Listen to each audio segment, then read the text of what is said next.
Pessoal, bem-vindos aqui ao canal.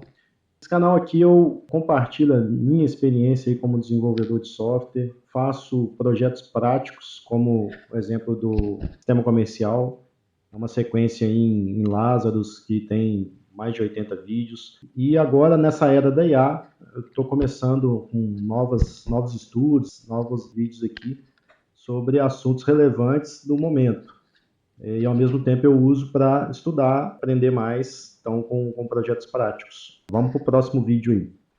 Agora vamos dar uma olhada aqui no ciclo de vida de aplicações Spring Boot, é o último diagrama aqui.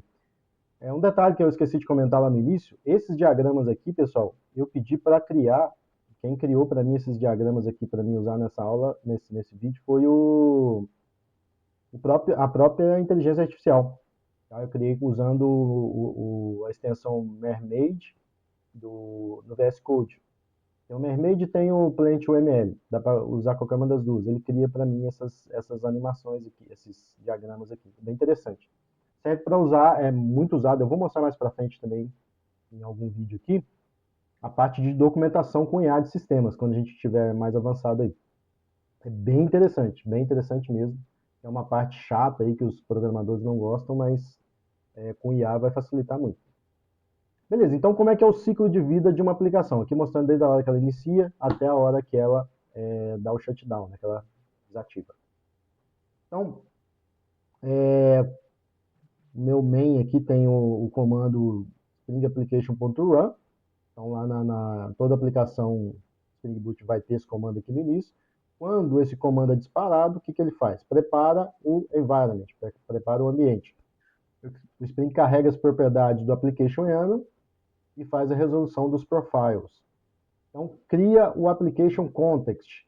O container IOC é instanciado. Container IOC Inversion of Control. Lá atrás, na parte que a gente estava contando a história do Spring Boot, a ideia do Spring Boot é essa, inversão de controle.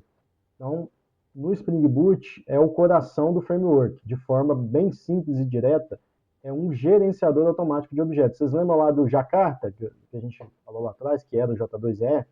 Então, o nosso container IOC vai fazer isso, ele vai carregar todos esses objetos que são padrão aí de um sistema que usa o framework Spring Boot com esse container IOC. Em vez de você, desenvolvedor, criar, configurar, gerenciar o ciclo de vida dos objetos usando new minha classe, que é aquele exemplo do produto que eu falei para vocês, você entrega essa responsabilidade para o Spring. O container cria esses objetos, chamados de Spring Beans. Vocês lembram do Beans que a gente tinha que ser configurado no XML lá no Spring, antes da criação do Spring Boot?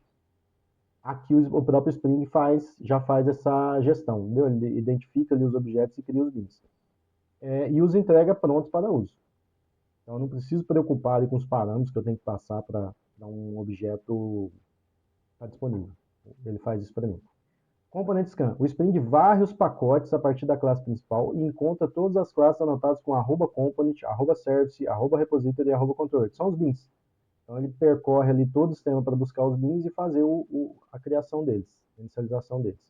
Auto-configuration. Com base nas dependências do class path, o Spring Boot cria e configura automaticamente bins que faltam. Data source, Entity Manager Factory, Dispatch Servlet.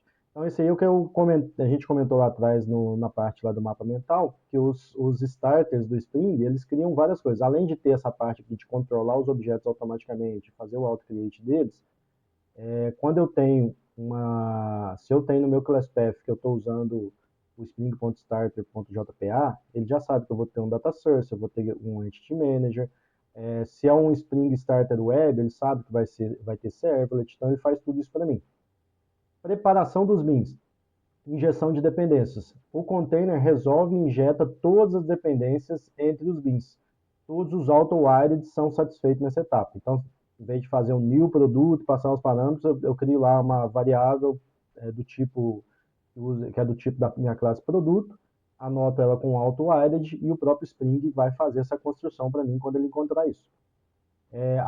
@postconstruct e initializing bin são mecanismos utilizados para executar o código logo após o bin ser criado. e ter suas dependências injetadas. Executa configurações iniciais no bin caso necessário. Então, eu tenho uma classe lá que, para ela ser iniciada, eu tenho que ter uma conexão de banco. Então, ele já vai fazer tudo isso, ele vai identificar e vai fazer tudo isso. Ou tem classe que eu tenho só que instanciar ela e não tem nenhuma injeção de dependência, não tem nada. Então, por isso que está aqui caso necessário. Então, aqui a gente passou por esses primeiros quadros aqui, ó. Cria o application content, component scan, auto configuration, gestão de dependências, post construction, e aqui inicia o embedded server, que é o último aqui antes da aplicação estar ready. Então, a aplicação pronta inicia um embedded server, Tomcat, Jet ou Undertown.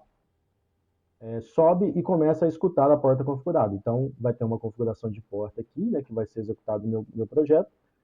A partir do momento que ele fez todas as configurações iniciais, ele sobe e fica escutando a porta. Application ready. A aplicação pronta, tá? A minha digitação tá horrível. Tô faltando, teve um monte de erro.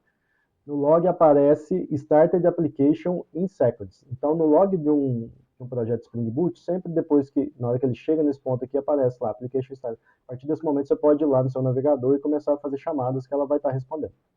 Operação. Recebe requests a partir daqui a aplicação processa requisições HTTP normalmente, seguindo a arquitetura em camadas do Spring Boot, que é o que a gente viu no diagrama anterior. O browser, o aplicativo de celular, o Postman. Alguém fez uma requisição, vai cair ali na parte de validações primeiro, vai para o controller, do controller vai para o service. Então é aquela arquitetura em camadas lá do Spring Boot. E aí, simulando o encerramento, um shutdown signal, um sign term no Kubernetes, não conheço isso aqui, tá? Vou estudar também. Basicamente é o shutdown lá no Kubernetes. Ctrl+C, quando eu estou ali no Windows, eu dou um Ctrl+C no servidor, no prompt ali em execução, no prompt de comando em execução, ele vai finalizar para mim aquilo que está em execução. Ou então a chamada do actuator /shutdown, que é automático do Spring Boot, você pode finalizar o sistema por aqui. Aí ele inicia o processo de encerramento. Aí tem o @prodestroy e disposable bin. Callbacks de destruição são chamados para fechar conexões, liberar recursos e finalizar threads. Isso tudo era responsabilidade do desenvolvedor lá no Java puro, tá? Então o desenvolvedor tinha que, senão ia ficar como se fosse carregado na memória do computador. Ele tem que ir lá, fechar tudo, destruir todos os objetos, fechar todas as conexões de banco, finalizar todas as threads para liberar realmente o computador. Beleza, então toda essa sequência acontece automaticamente. O desenvolvedor não precisa orquestrar nada, mais um erro de digitação aqui, basta anotar as classes corretamente e o Spring Boot cuida de tudo. Então, esse contexto aqui de funcionamento do Spring Boot eu acho extremamente interessante, tá? Eu vou fazer mais aulas nesse sentido, inclusive a próxima aula, o próximo vídeo vai ser nesse sentido também. A minha ideia é começar ali a trabalhar com a parte de segurança do Spring, mas inicialmente, a minha ideia é criar projeto com API REST, tá? Eu vou fazer uns testes com API REST, porque eu acho mais interessante ter API REST, porque eu posso ter front-end de várias origens. Eu não necessariamente vou travar meu front-end ali numa aplicação que usa o browser. Eu prefiro projeto com API, e aí você define, pode ser que hoje você vai usar só o browser, mas amanhã você queira usar uma aplicação, um aplicativo de celular, por exemplo. Então, a gente vai simular ali inicialmente um cadastro de usuários e validação desses usuários, login desses usuários. Vamos estudar aí as técnicas de login que o Spring Boot oferece, qual a diferença entre elas, qual a mais segura, qual a mais fácil de configurar, e por aí vai. Então, vou fazer mapas de distribuição parecidos com esse aqui, certo? Então, meu mapa aí da aula desse vídeo não é uma história do Spring Boot, é mais uma teoria completa aí do Spring Boot. Ficou bem comprido, né? Mas eu acho que está bem interessante.